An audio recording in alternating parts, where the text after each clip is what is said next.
welcome to Cooking with the Garcias. My name is Garcia and I'm so excited to welcome you back into our home.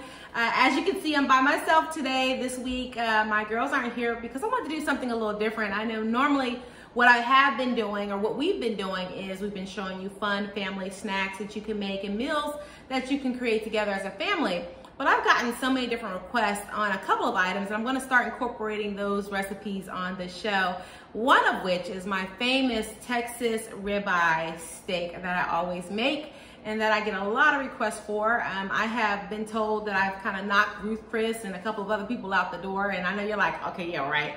But no, seriously, I have a really simple recipe that a lot of people enjoy. So we're gonna get started in just a moment, but I wanna let you know first, as I always say, I wash my hands, I make sure my station is nice and clean, and it's always important to have a clean working station before you get started. So I always wanna promote that as we're cooking and handling food.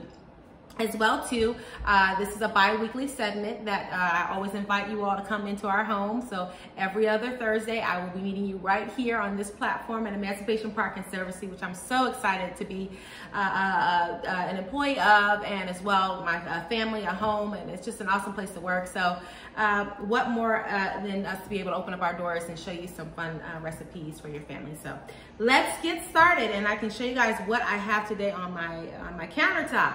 So first, we're gonna be working from the hot stove today. I like this area because I can show you directly how I'm making my food.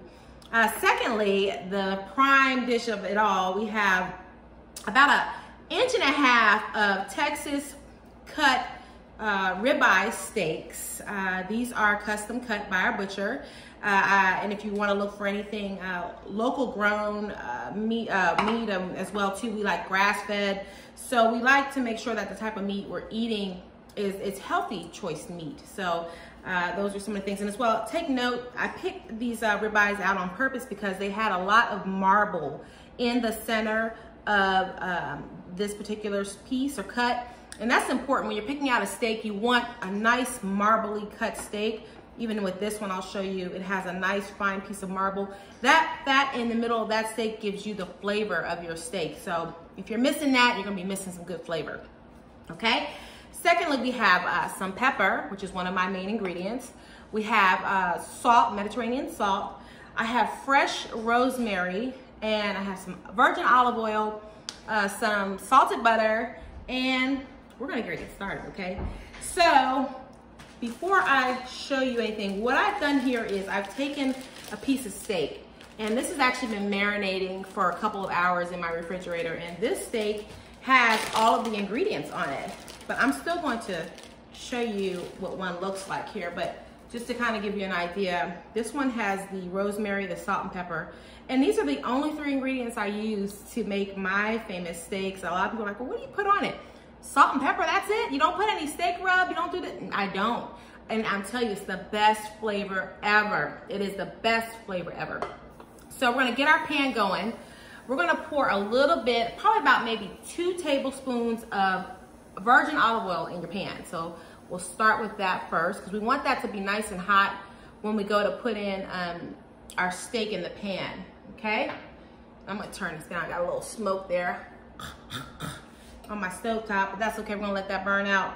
Now, just to kind of show you how, since I already have one steak that I've already done, I'm gonna show you how I put the seasoning on my steak, and I'm gonna open this up so you can see here, get a good picture. So I basically, and I don't have any measurements to how I put, you know, the seasoning on my steak. I just kind of visually do it, but I take some pepper and I make sure I season the steak all over with the pepper, okay? And I do that on both sides. And this is a very thick piece of steak. You know, you're gonna get a lot out of it, trust me. You may even have to wait till the next day to eat this steak if you can't eat it all in one night, and I don't blame you because it's a pretty big piece of steak. And you don't have to buy steaks this big. I almost wish I hadn't started buying steaks this big because now I can't make anything smaller. My husband's like, where's those other steaks? So it's, you know, but yeah. So we got that there. Then we take a little bit of the salt. Again, season to your liking. I recommend if you have medical issues, don't use too much salt. You just want enough to get a good flavor. So I'm just gonna pinch a little bit here on the top, just like this. I'm gonna flip it over get some on the other side. And again, since this is a very big piece of salt, we're gonna get those sides like that because you want your steak to be flavorful. You know, you don't want a steak that looks good, comes out the pan looking great, but doesn't have any taste. That's not a good experience with steak. So we want the experience to be nice.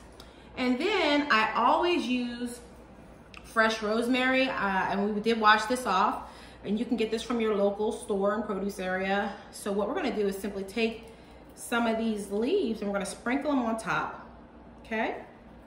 And you can use as much rosemary as you like.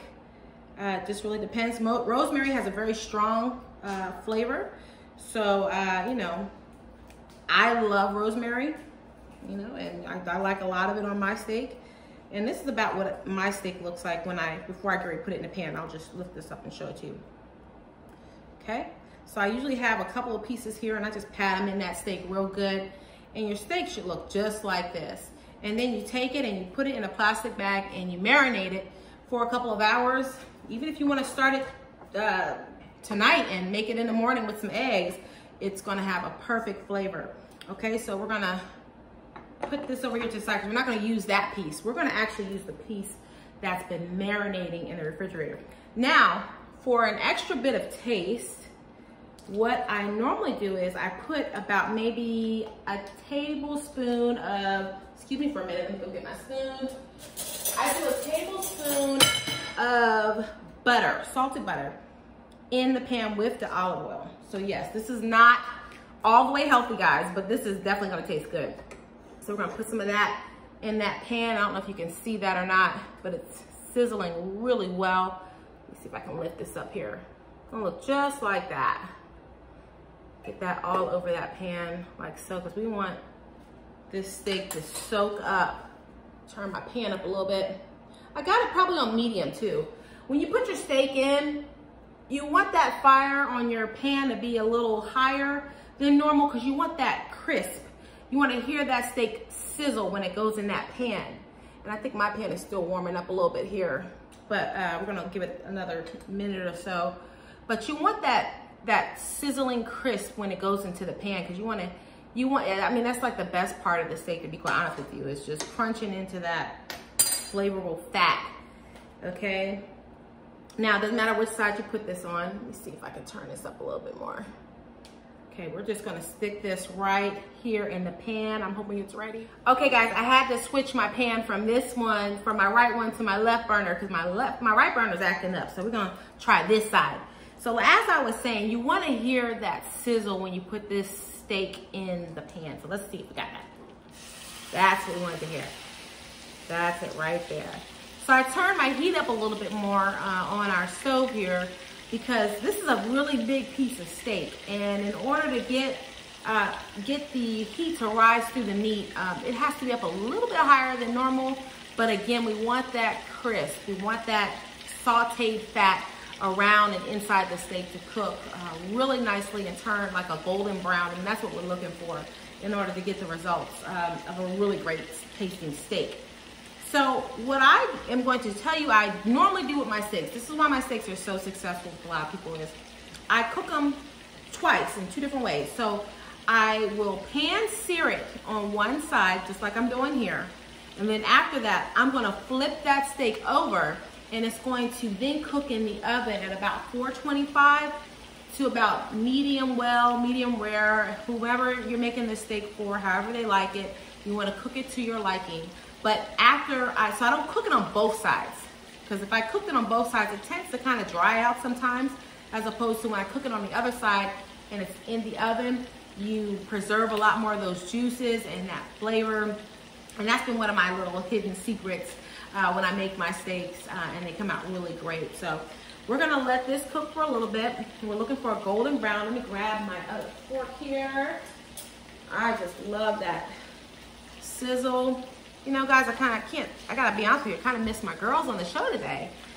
But I know they'll be back in 2 weeks to hang out with us. You know, the kids are starting school, so they're getting ready. But kind of got some more elbow room while I'm cooking with you guys today. That's not a bad thing. Okay, let's take a look and see what this is looking like underneath. And I know it's not all the way ready. So this is what we're gonna do. We're gonna let this steak cook on this side for about, maybe, since it's a thicker steak, I would say about 3 minutes total on this side, 3 to 4 minutes. And then after that, I'm going to put this in the oven and I'll be back to show you the final results of what this steak is gonna look like. I'll see you in just a moment.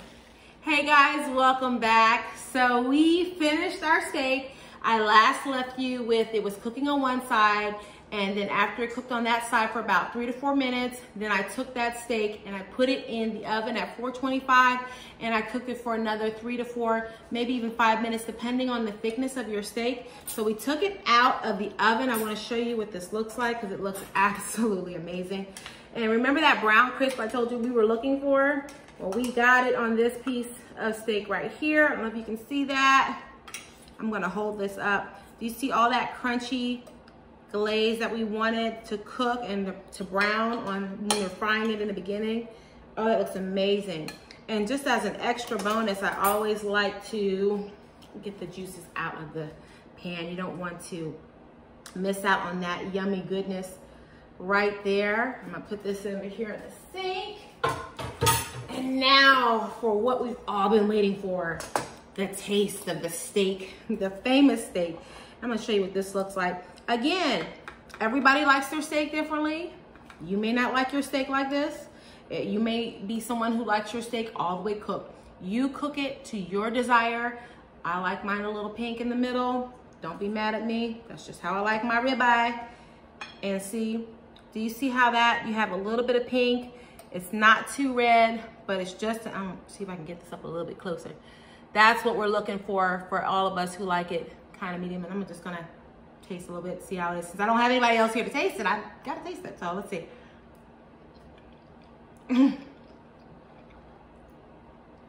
Grade A. Absolutely delicious. Oh my goodness. The flavor is there. You can taste the rosemary. You can taste the salt and pepper mixed in together. That caramel glaze, it's exceptional. Absolutely exceptional. So I'm gonna devour this after we're done. But I thank you for joining me here at Cooking with the Garcias. It was a pleasure having you in our home, and I look forward to seeing you again. I please ask that you all stay safe, remain safe at all times, and just know my family loves you. We love you, and we'll see you again. Bye-bye.